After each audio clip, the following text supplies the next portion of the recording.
¿Cuál es el nuevo misterio del nuevo apagón masivo en Venezuela? En la víspera de la convocatoria de Juan Guaidó a una sesión de calle de la Asamblea Nacional, a propósito de sus 6 meses como presidente interino de Venezuela, unos 16 estados del país se quedaron sin energía eléctrica.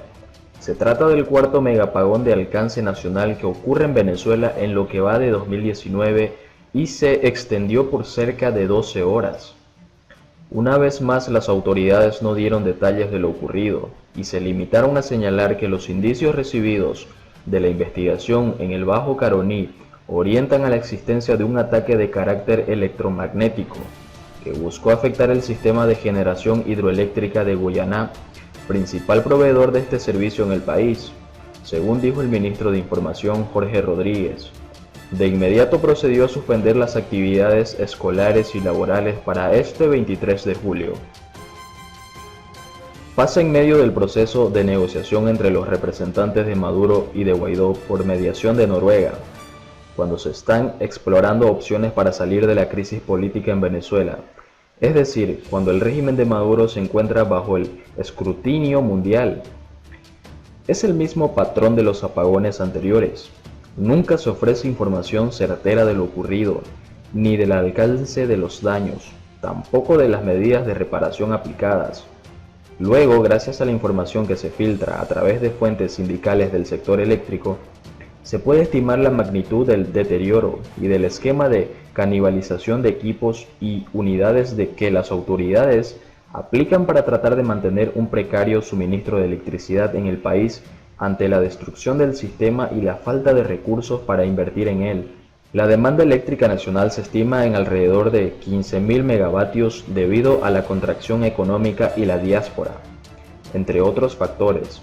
Aún así, el sistema eléctrico nacional en su mejor estándar provee unos 14.000 megavatios, de los cuales 3.000 son de generación térmica y el resto provienen de la hidroelectricidad, a pesar de tener una capacidad instalada que debería proveer más de 34.000 megavatios. En esta ocasión, los expertos en el área apuntan a que una nueva falla en el sistema de generación hidroeléctrica en Guayana fue la causa del apagón, aunque todavía no se tiene precisión al respecto. En todo caso, las alertas ya existían debido a que se estaba forzando la transmisión eléctrica desde Guayana en las horas pico de consumo para garantizar el servicio en algunas áreas estratégicas del país como Caracas.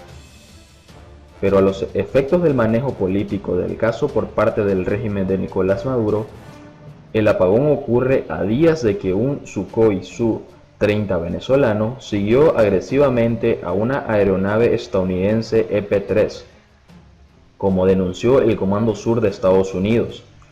Según esta versión, el EP-3 estaba realizando una misión aprobada y multinacional en el espacio aéreo internacional sobre el Mar Caribe, pero fue perseguida a una distancia que puso en peligro a la tripulación y a la aeronave, y que subraya la imprudencia y el comportamiento irresponsable de Maduro, que socava el Estado de Derecho internacional y los esfuerzos internacionales para contrarrestar el tráfico ilícito. La versión del chavismo es otra. El propio Rodríguez dijo que la aeronave estadounidense se encontró sobrevolando la zona de información de vuelo de Maiquetía. En ese momento, una aeronave venezolana cumple con el procedimiento para evitar el vuelo de esa nave no autorizada.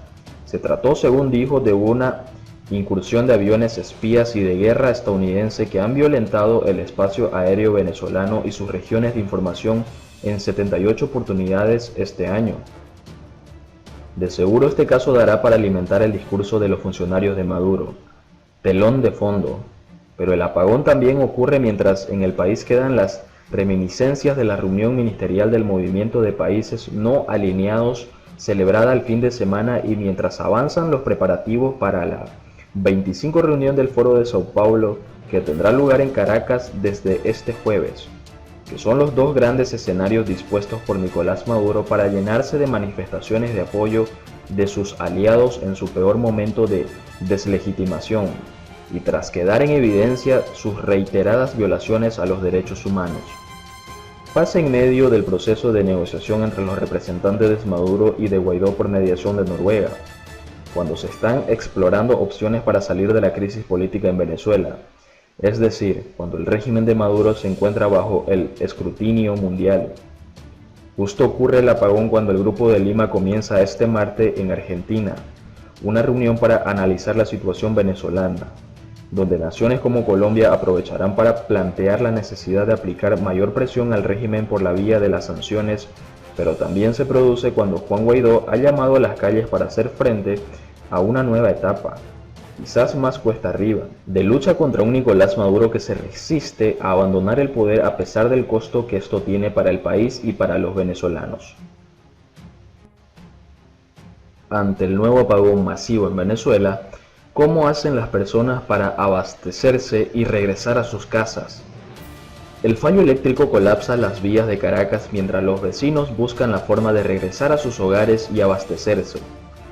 El primer indicio es el teléfono. Cruzar la plaza de Altamira, que en realidad se llama Plaza de Francia, y perder la conexión, pero a veces ocurre. Incluso en pleno municipio de Chacao, una burbuja dentro de la burbuja que es Caracas. La segunda señal son los semáforos apagados. 1 puede estar roto, 2 pueden ser una casualidad, 3 son casi una evidencia.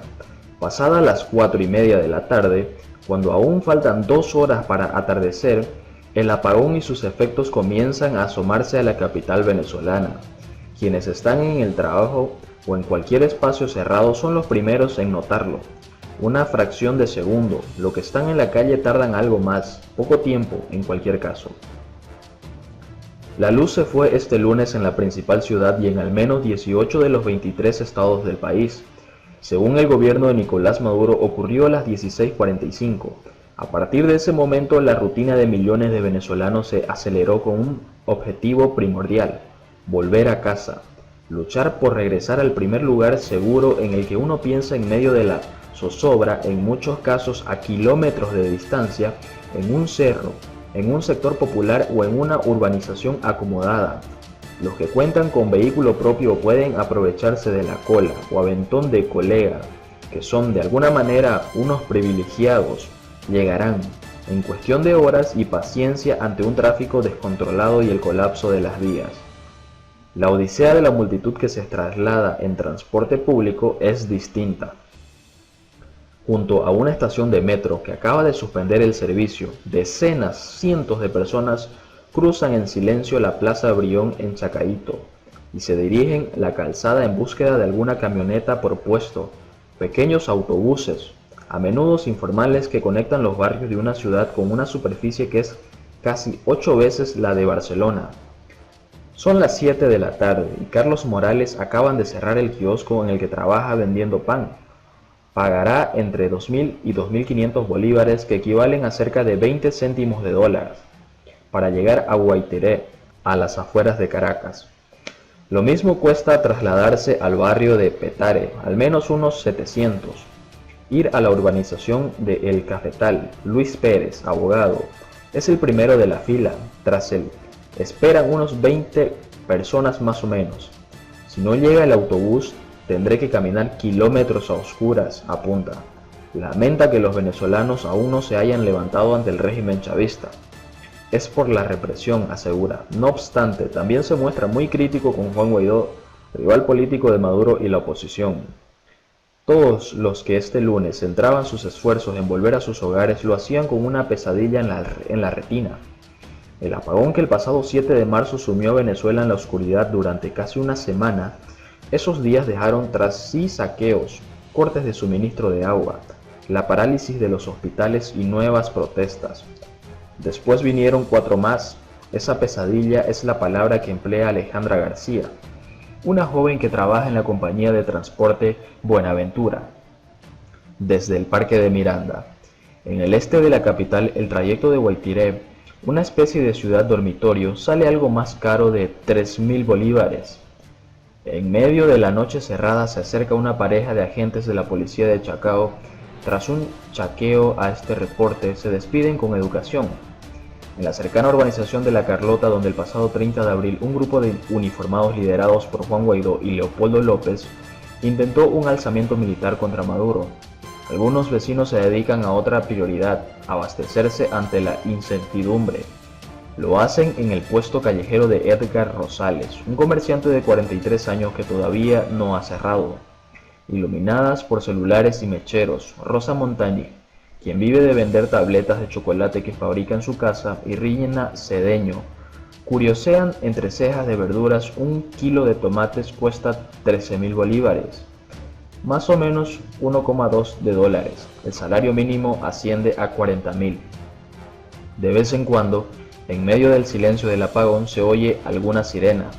Los caraqueños, son más suerte, escuchan el zumbido de un generador eléctrico.